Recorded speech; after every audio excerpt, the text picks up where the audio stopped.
Halo semuanya, selamat datang di channel Putar Balik Film. Dengan saya, Bang Dev yang akan menemani waktu santaimu sebelum tidur atau kembali ke hiruk-pikuknya dunia kerja. Di video kali ini kita akan membahas sebuah film berjudul I Am Sam. Film ini bercerita tentang seorang pria disabilitas intelektual yang berjuang mendapatkan hak asuh putri tercintanya. Tak perlu berlama-lama, silahkan sandaran, luruskan kaki dan selamat menonton.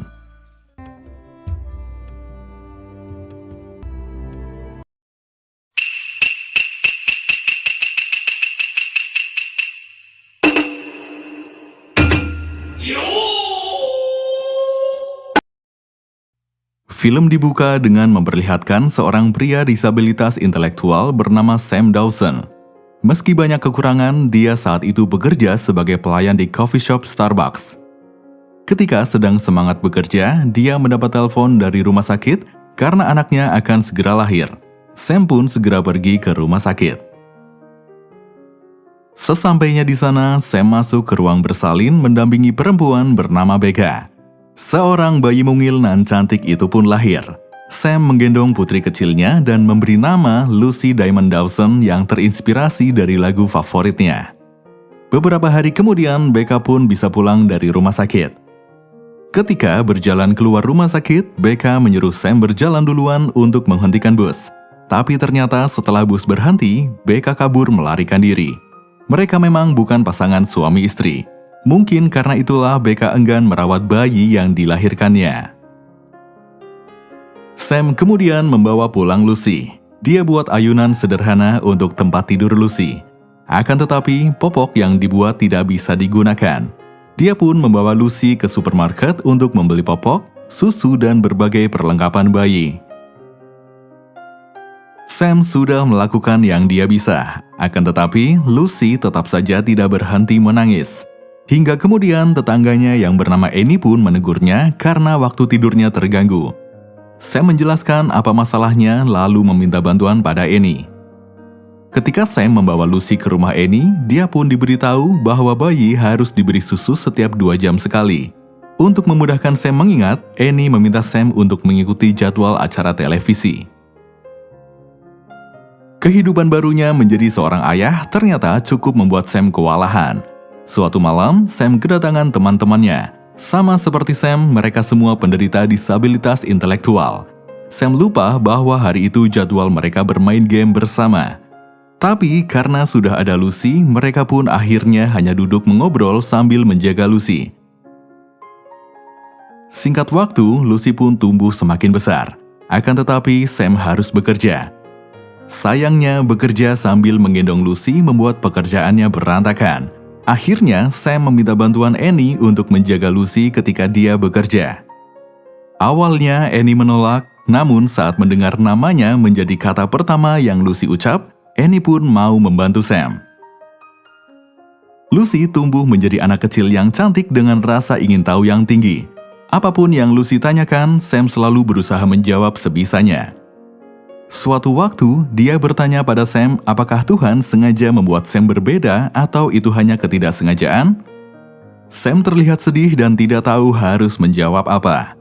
Lucy pun menghibur ayahnya dengan berkata bahwa dia beruntung karena tidak ada ayah lain yang selalu mengajak anaknya pergi ke taman. Perasaan Sam pun seketika membaik. Selanjutnya, ditemani oleh teman-temannya, Sam pergi membeli sepatu sekolah untuk Lucy. Semua orang mencoba mencarikan sepatu yang cocok walaupun pilihan mereka semua aneh. Untungnya, Lucy tahu apa yang harus dia beli. Ketika hendak membayar, ternyata uang Sam tidak cukup.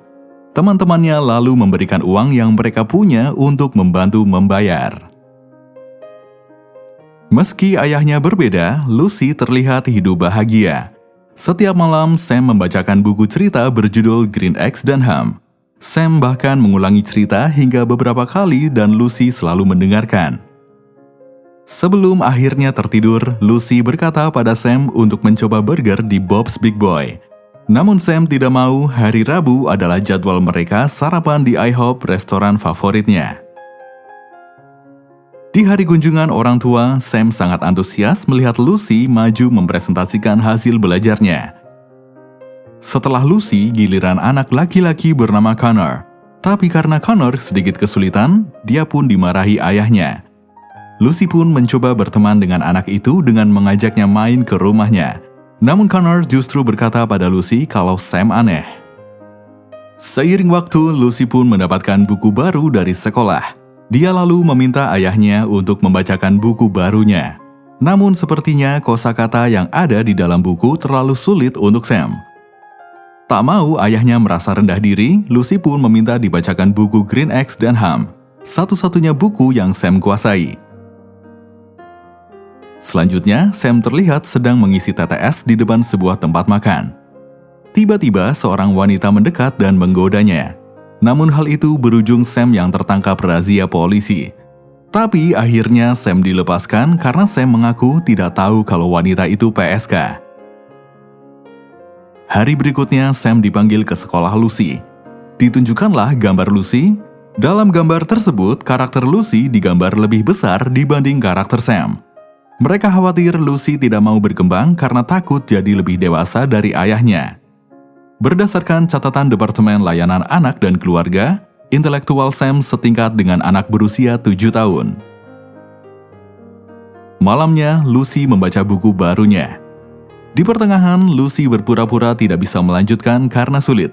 Namun Sam terus memaksanya karena yakin Lucy bisa. Lucy berkata dia tidak mau membacanya jika ayahnya tidak bisa.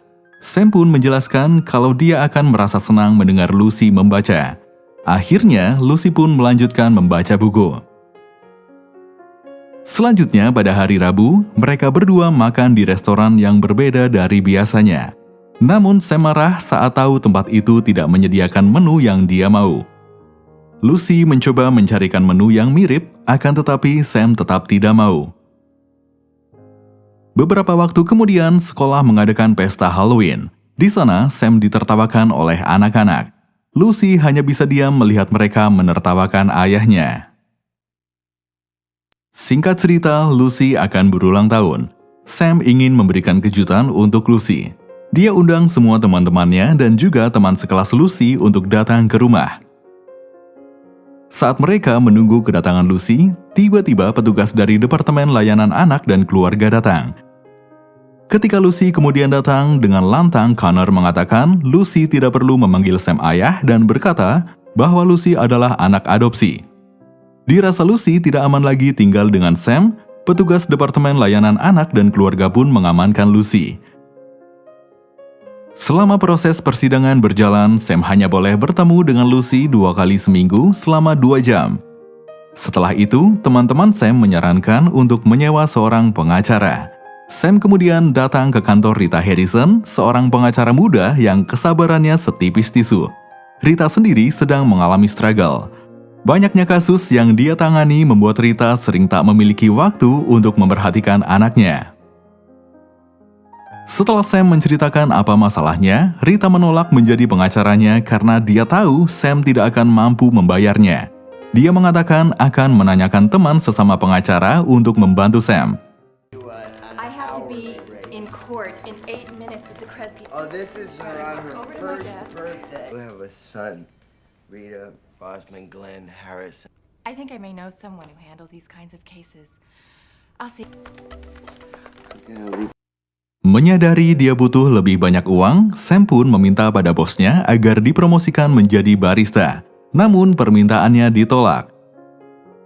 Sam kembali mendatangi Rita menanyakan apakah sudah ada jawaban dari teman Rita. Rita menjawab dia akan menghubungi Sam jika sudah ada kabar. Rekan kerja Rita yang melihat kedatangan Sam pun menanyakan siapa Sam. Tak ingin ada anggapan buruk tentangnya, Rita pun menjawab kalau Sam adalah kasus pro bononya. Pro bono adalah layanan hukum yang diberikan secara gratis kepada individu atau organisasi yang membutuhkan. Selanjutnya, Sam menemui Lucy membawa kue. Tapi karena terlalu bersemangat, dia pun jatuh dan kuenya hancur. Mereka berdua diberi ruang khusus untuk bertemu, namun tetap dalam pengawasan. Sam berkata pada Lucy bahwa dia akan mengusahakan membeli ponsel agar mereka mudah berkomunikasi. Saat itulah Lucy meminta maaf dan berkata tidak ingin ayah selain Sam. No, don't say that. wouldn't want any daddy but me. Why don't you write that down? Karena ucapannya kemarin, kini Rita mau tidak mau harus menjadi pengacara Sam secara cuma-cuma. Kebetulan, hari itu Sam ada jadwal untuk tes kejiwaan. Tes itu sangat penting, namun tempatnya cukup jauh.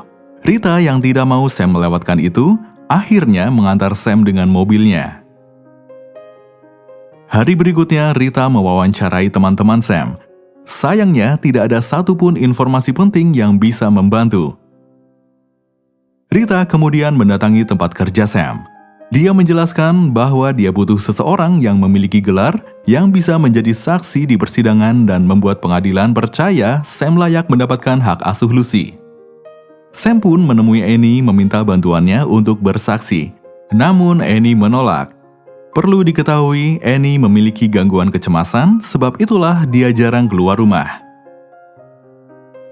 Selanjutnya dalam persidangan, psikolog yang melakukan tes pada Sam mengatakan bahwa Sam berkata padanya kalau dirinya sering kebingungan. Rita pun menanggapi, sebagai orang tua bahkan seorang ibu yang hebat bisa merasa bingung entah karena kewalahan atau yang lainnya. Di sini Rita bisa membela dengan tegas karena dia sendiri mengalaminya. Pada sidang selanjutnya, Rita menghadirkan seorang dokter yang sejak kecil diasuh oleh orang tua disabilitas intelektual. Sayangnya, fakta bahwa dokter itu tinggal bersama orang tua dan neneknya membuat situasinya tidak bisa disamakan dengan Sam yang sendirian. Pada kunjungan berikutnya, Lucy merasa belum puas bertemu dengan ayahnya. Dia pun mengajak ayahnya kabur untuk bermain. Sam merasa apa yang dilakukannya salah, tapi Lucy selalu berhasil meyakinkannya. Hingga jam 3 dini hari, Sam baru membawa kembali Lucy ke Departemen Layanan Anak dan Keluarga. Rita yang mengetahui itu sangat marah pada Sam. Kejadian itu bisa saja semakin mempersulit Sam mendapatkan hak asuh Lucy. Hari selanjutnya, Lucy ditanyai tentang kaburnya dia bersama Sam. Proses itu disiarkan langsung agar Sam bisa melihatnya. Ketika Lucy ditanya tidur di mana malam itu, Lucy menjawab dia tidur di panti asuhan. Lucy berbohong agar tidak mempersulit ayahnya. Namun di sisi lain, Sam tidak suka Lucy berbohong. Lalu saat Lucy ditanya apakah dari lubuk hatinya dia sadar butuh seseorang yang bisa memberikan lebih dari ayahnya, Lucy menjawab dia hanya butuh cinta. You know you need much more than your daddy can give you.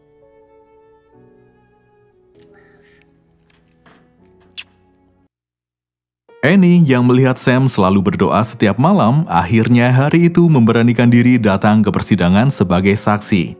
Annie memberi kesaksian bahwa dia tidak pernah meragukan kemampuan Sam menjadi seorang ayah. Jika Lucy dan Sam dipisahkan, akan muncul lubang besar dalam hidup mereka. Dia khawatir Lucy akan menghabiskan hidupnya untuk mengisi lubang itu. Akan tetapi, jaksa mencecar Annie dengan pertanyaan yang menyangkut masa lalu buruknya. Melihat Annie menangis, Sam mengajukan keberatan pada hakim. Malamnya, Sam berada di rumah Rita untuk latihan menghadapi persidangan berikutnya. Ketika Rita sedang mengontrol stresnya, Sam mendekati Willy, anak Rita. Hubungan ibu dan anak ini rumit. Willy selalu jadi dingin setiap berurusan dengan Rita. Rita ingin memperbaiki itu, tapi dia sendiri sadar tidak bisa memberikan perhatian lebih pada Willy. Karena latihan malam itu, Rita dan Sam pun jadi lebih dekat. Rita kemudian memberi Sam setelan jas milik suaminya yang sudah tidak terpakai untuk persidangan penting nanti. Paginya, Sam seperti biasa berangkat bekerja. Dia sudah langsung menggunakan jas pemberian Rita. Dan hari itu adalah hari pertama Sam menjadi barista. Sam tentu saja sangat bahagia dan berterima kasih pada bosnya. Sayangnya, Sam banyak melakukan kekacauan. Dari pelanggan yang marah sampai blender yang meledak. Hingga akhirnya Sam pun datang ke persidangan dalam keadaan kotor. Ketika sidang berlangsung, Sam menjelaskan semuanya. Mulai dari rencana pendidikan Lucy dan alasan mengapa dia layak mendapat hak asuh Lucy. Sam dibesarkan di sebuah lembaga karena ibunya sakit dan ayahnya pergi saat dirinya lahir. Selama di lembaga, sebagian orang memperlakukannya dengan baik. Namun ada juga yang pernah memukulinya. Dari cerita itu, jaksa mempertanyakan siapa yang Sam teladani, Sam ingin jadi seperti siapa dalam menjadi ayah untuk Lucy? Sam menjawab, dia ingin jadi diri sendiri. Dia meneladani dirinya sendiri sebagai seorang ayah. Jaksa terus menyudutkan Sam dengan berbagai pertanyaan. Sam lalu berkata, dia memikirkan tentang apa saja yang bisa membuat seseorang menjadi orang tua yang baik. Menjadi orang tua bukan sekedar tentang mengurus anak, tapi tentang cinta, tentang keteguhan, tentang kesabaran, bahkan tentang berpura-pura mendengarkan saat kita tidak bisa lagi mendengar.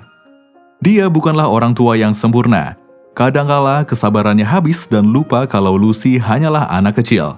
Tapi dia dan Lucy membangun kehidupan bersama dan saling menyayangi. Lalu saat Sam kesulitan mencari kata yang ingin disampaikan, jaksa pun memanfaatkan hal itu sebagai kelemahan Sam. Dia berkata, pasti sulit bagi Sam mencari kata yang ingin disampaikan pada Lucy.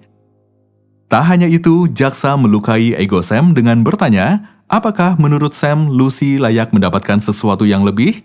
Dan apakah Sam pernah meragukan dirinya sendiri? Sam pun menangis dan mengiyakan pertanyaan jaksa. Sam sadar pertanyaannya akan membuat dia kalah, tapi dia tidak bisa berbohong. Yeah, maybe everybody that. See, no more now. I want to stop right now. This is the end. Singkat cerita, akhirnya Lucy mendapatkan orang tua asuh. Saat Sam ingin menemui Lucy, namun melihat Lucy sedang bersama orang tua asuhnya, Sam langsung mengurungkan niatnya. Hidup Sam tanpa Lucy terasa sangat hampa dan sepi. Di sisi lain, Lucy pun sangat merindukan ayahnya. Suatu pagi, Rita datang ke rumah Sam. Dia marah karena Sam tidak datang di jadwal evaluasi pertamanya. Kesal tidak mendapat respon dari Sam, Rita pun mendobrak pintu rumah Sam. Betapa terkejutnya dia melihat Sam mengurung diri. Dia juga sudah tidak mau bekerja. Rita mencoba menyemangati, syarat dari hakim, Sam harus bisa mencari nafkah untuk bisa membesarkan Lucy. Akan tetapi, Sam menganggap Lucy sudah tidak membutuhkannya lagi. Rita meminta Sam berusaha lebih keras. Tapi Sam sudah lelah. Dia sudah berusaha keras dan terus-menerus mencoba tapi tidak pernah berhasil. Sam mulai menyalahkan dirinya yang tidak terlahir sempurna. Mendengar ucapan Sam, Rita mulai emosional. Dia yang dianggap sempurna juga hidup menderita. Dia merasa tidak dibutuhkan, suaminya tidur dengan wanita lain yang lebih sempurna. Dia dibenci oleh anaknya sendiri. Setiap pagi dia bangun dan merasa gagal. Sam pun kemudian mencoba menenangkan Rita. Beberapa waktu kemudian, Sam yang mulai bekerja sebagai dog walker mampir untuk bertemu Lucy. Saat itu, Lucy sangat marah pada Sam yang tidak pernah datang menemui ataupun menelponnya. Sam pun meminta maaf pada Lucy. Okay, because last night I was Flopsy has a cold. Hey man, I was at Lucy on a hammock in a song. Selanjutnya, di saat Rita mencoba yang terbaik agar Sam kembali mendapatkan Lucy, Departemen Layanan Anak dan Keluarga justru mendukung penuh permohonan adopsi yang dilakukan orang tua asuh Lucy. Rita lalu berbicara pada Sam bahwa opsi terakhir yaitu mereka meminta hak asuh bersama agar Sam bisa selalu mengunjungi Lucy. Sam tidak mau menyerah, dia selalu mendekati Lucy dengan caranya sendiri. Hingga suatu malam, Lucy kabur lewat jendela untuk tidur di rumah Sam, dan saat Lucy sudah tidur, Sam mengantar Lucy kembali ke rumah orang tua asuhnya. Hal itu terus berulang terjadi sampai akhirnya jendela kamar Lucy dipasang besi pengaman. Singkat cerita, tiba-tiba orang tua asuh Lucy datang mengantar Lucy pada Sam. Mereka menyadari kalau hubungan Lucy dan Sam terlalu kuat untuk dipisahkan. Kebutuhan cinta Lucy sudah terpenuhi hanya dari Sam. Akhirnya, Sam pun mendapatkan Lucy kembali dan film pun selesai.